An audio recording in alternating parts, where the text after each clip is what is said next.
ओम शांति। आज सुनते हैं 4 अप्रैल की मुरली से दिल में छपने वाली गहराई की बातें।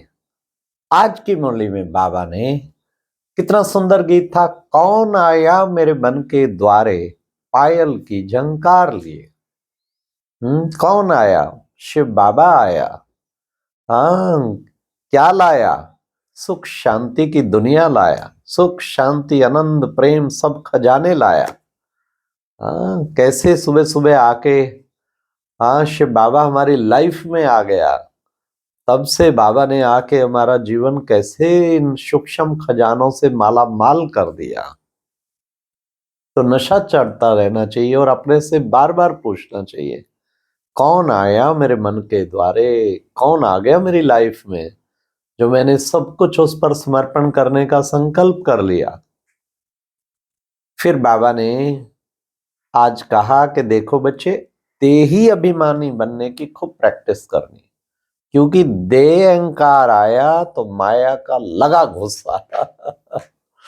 हाँ, अब दिन में चेक करो कितने गुस्से खाते हैं माया से। जब आत्मा भूली माया का गुस्से लगने शुरू हो गए, क्योंकि बाबा कहते देह अभिमान में होंगे, देह अहंकार में होंगे तो सारे विकार, कभी क्रोध गुस्सा करेगा, कभी लोभ गुस्सा मारेगा, कभी हाँ मोह गुस्सा मारेगा, हर एक विकार धड़ाधड़। तो बाबा ने कहा पिटने की आदत है क्या? विजयी रतन बनो ना। और उसके लिए देही अभिमानी बनना बड़ा जरूरी है। देही अभिमानी होंगे फिर माया टच नहीं कर सकेगी। बिल्कुल अपनी सीट पे बस सेट रहो, फिर माया कभी भी अपसेट नहीं करेगी। फिर आज बाबा ने कहा कि देखो बच्चे, मैं परम पिता परमात्मा परम धाम से आकर के तुम बच्चों को पढ़ा रहा हूं।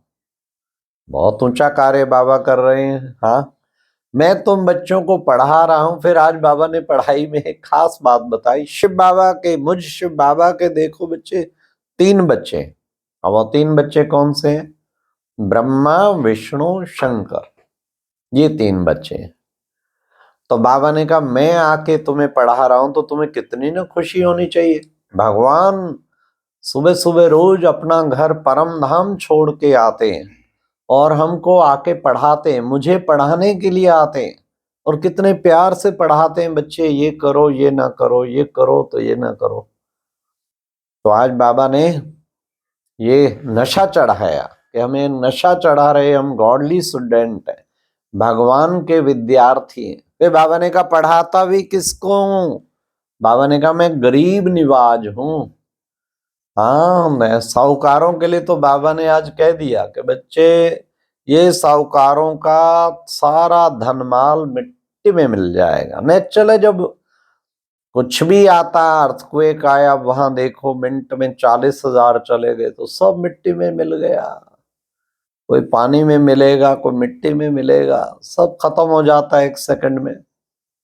तो बाबा कहते कि बच्चे, जिस धन का मनुष्य नशा करता है, बड़े बड़े बंगले का, गाड़ी, 1 मिनट में ओम शांति हो जाएगी। 1 मिनट में सब समाप्त हो जाएगा, इतनी तैयारी हुई पड़ी है। फिर बाबा ने कहा कि देखो बच्चे, तुम बच्चों को मालूम है अब ये नाटक पूरा होता है, ये नाटक पूरा होता है और अब तुमको घर वापस, अब घर जाना है, अब घर जाना है। ये दीदी मनमोहिनी का स्लोगन होता था, अब घर जाना है। ये नाटक जो पूरा होता है, सृष्टि के आदि मध्य अंत का नाटक पूरा होता है। इसलिए याद रखना है कि मैं पार्ट प्ले करते करते बेहद का राही कब से चलता आ रहा हूं, सतयुग त्रेता द्वापर कलयुग, पार्ट प्ले करते करते अब ये नाटक पूरा होता है। अब इतनी लंबी मुसाफरी पूरी हुई, फिर चलते हैं परम धाम और फिर दोबारा से मुसाफरी शुरू होगी सुख धाम में, सतयुगी दुनिया में। आज बाबा ने कहा गवर्नमेंट भी प्योरिटी चाहती है, उसको समझाओ। क्या समझाएं बाबा? कि हम पवित्रता को धारण करके भारत को पवित्र बनाने के लिए पवित्रता की प्रतिज्ञा करते हैं। तो बाबा ने कितना सुंदर बताया कि कैसे तुम बच्चों को समझाना है। हाँ, हम भारत को स्वर्ग जरूर बनाएंगे। बोलो कितनी पॉजिटिव बात है। हाँ, तो बाबा कहते ये शब्द कहेंगे तो बड़े खुश होंगे। हाँ, कुछ विनाश आदि की बात ना कह के नेगेटिव क्यों कहें, पॉजिटिव शब्द बोलो ना। हम भारत को स्वर्ग बनाएंगे, ये भारत गोल्डन पैराडाइज बन जाएगा, ये हेवन बन जाएगा। हम नई दुनिया, सतयुगी दुनिया, सुखमय दुनिया को लाने का ही तो दिन रात पुरुषार्थ कर रहे हैं। तो कितना सुंदर बाबा ने बताया। बच्चे, तुम्हें उस दुनिया का भी नशा चढ़ना चाहिए। आज बाबा ने बताया कि बच्चे देखो, बच्चे मोर मुकुटधारी प्रिंस प्रिंसेस हम बन रहे हैं, बराबर हम मोर मुकुटधारी प्रिंस प्रिंसेस बन रहे हैं। तो याद रखना है, हाँ, अपना लक्ष्य है सारा दिन नशा रहे, मैं कौन, मोर मुकुटधारी प्रिंस प्रिंसेस हैं हम, अपने उस ऊंचे सम्मान में रहना है। हाँ, पर ये ध्यान रखना है, मोर मुकुट क्यों कहते, मोर मुकुट, मोर पवित्र है ना। इसलिए पवित्रता को जरूर धारण करना है। पवित्रता की शक्ति से ही परिवर्तन होगा। फिर बाबा ने कहा कि देखो बच्चे, कई बच्चों का मोह खत्म नहीं होता। बच्चे, तुम्हें नष्टो मोहा बनना है। कईयों को नष्टो मोहा बनने में बड़ी मेहनत लगती है, मोह छूटता नहीं है। तो फिर बाबा ने कहा ये भी तो आखिर एक विकार ही है ना, इसलिए कोशिश करनी है हम इन सब चीजों से अपने आप को नष्ट मोहा बन जाए। ना देहधारियों में मोह, ना देह के संबंधियों में मोह, ना खुद की देह में मोह, ना प्रॉपर्टी में मोह, ना धन दौलत में मोह, ना इस पुरानी दुनिया में मोह। पुरानी दुनिया की बातों में नहीं मोह होना चाहिए। तो इन सब से मोह हटा के क्या बनना है, नष्टो मोहा। तो चेक करे मेरा मोह नष्ट हो चुका है, और सहज विधि है, बाप से सर्व संबंधों का अगर दिल से अनुभव करेंगे तो ऑटोमेटिकली सबसे मोह नष्ट होता ही जाएगा। तो आज बाबा ने फिर यही वार्न किया, बाबा ने, धर्मराज बाबा ने, सतगुरु का निंदक ठोर न पाए। कई बच्चे बाप की निंदा कराते हैं अपने कर्मों से। कहते हैं अरे आप ओम शांति में जाते हैं, आप में भी गुस्सा। तो ये क्या हुआ, बाबा की निंदा करा दी। तो बाबा कहते सतगुरु की निंदा कभी नहीं करानी। तुम बच्चों को सतगुरु का निंदक नहीं बनना है। क्या करना है, सतगुरु की निंदा ना करके तुम बच्चों को सतगुरु का नाम वाला करना है। संशोध द फादर, ऐसे श्रेष्ठ कर्म करने श्रीमद प्रमाण जो सतगुरु के वरदान मिल जाएं। फिर बाबा ने कहा कि देखो बच्चे, तुम बच्चे विशेष जो है, बाबा ने कहा हम बच्चों को चलते फिरते उठते बैठते घड़ी घड़ी बच्चे बाप को याद करना है। हाँ, तो उससे क्या होगा, बाबा ने कहा बैठे बैठे बच्चे बाप को याद करते करते तुम वापस चले जाएं। जैसे हमारे पिता श्री ब्रह्मा हाथ में हाथ बाबा की याद में, और पता भी नहीं लगा कब उड़ के चले गए। इसे कहते हैं इच्छा मृत्यु, अपनी इच्छा से शरीर छूटना। उसके लिए खूब पुरुषार्थ चाहिए वर्षों से।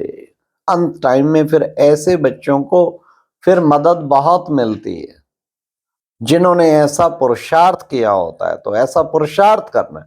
फिर आज बाबा ने कहा ग्रस्त व्यवहार में रहते हुए बच्चे, तुम बच्चों को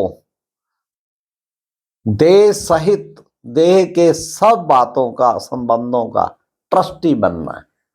बाबा ने कहा भले पालना करो, बाबा की मना नहीं है, लेकिन ट्रस्टी बन के करो, क्योंकि बाबा तो सब संभालेंगे नहीं, तुम्हें ही संभालना है। लेकिन ट्रस्टी माना बाबा का है। अब मैंने बाबा को दे दिया, ये बच्चे बाबा के, ये घर बाबा का, चिंताएं बाबा की, जिम्मेवारियां बाबा की, सब कुछ बाबा का है। तो हम क्या हो गए, हम हो गए ट्रस्टी। तो हमें अपने आप को ट्रस्टी समझ के बाप को याद करना है। तो बाबा ने कहा ट्रस्टी बनते बनते बनते क्या करते, ग्रस्ती बन जाते। गृहस्थी ना बन के ट्रस्टी बनना है। फिर बाबा ने कहा देखो बच्चे, द्रौपदी पुकारती है, हे प्रभु मेरी लाज रखो, रक्षा करो। कहते द्रौपदी को साड़ियां दी, किस साड़ियां दी? बच्चे यहाँ की बात है, तुम यहाँ द्रौपदियों को बाबा निर्वस्त्र होने से बचाते हैं। हाँ, तो 21 जन्मों की 21 साड़ियां जो दिखाते, 21 जन्मों की बादशाही देते, जहां पूर्ण पवित्रता का राज होता। आज की मुरली में वरदान था, सदा स्नेह और सहयोग के द्वारा अविनाशी रतन का टाइटल प्राप्त करने वाले अमर भवा। स्नेह और सहयोग ये दो बहुत बड़ी शक्ति हैं जो सबको देना ही देना है। हर आत्मा को स्नेह का भी अनुभव हो और साथ में सहयोग भी, जैसे भावना हो हमारी। तो बाबा ने कहा उससे क्या, विनाशी रतन का टाइटल प्राप्त करने वाले अमर भाव, हमें अमर भाव का वरदान प्राप्त करना है। अमर भाव, किसी प्रकार की चिंता नहीं, किसी प्रकार का फिक्र नहीं, हमें अमर बनना है। फिर लास्ट बाबा ने स्लोगन कितना सुंदर बताया कि बच्चे, पवित्रता की अर्थात धारणा है तो उसका रिजल्ट क्या होगा?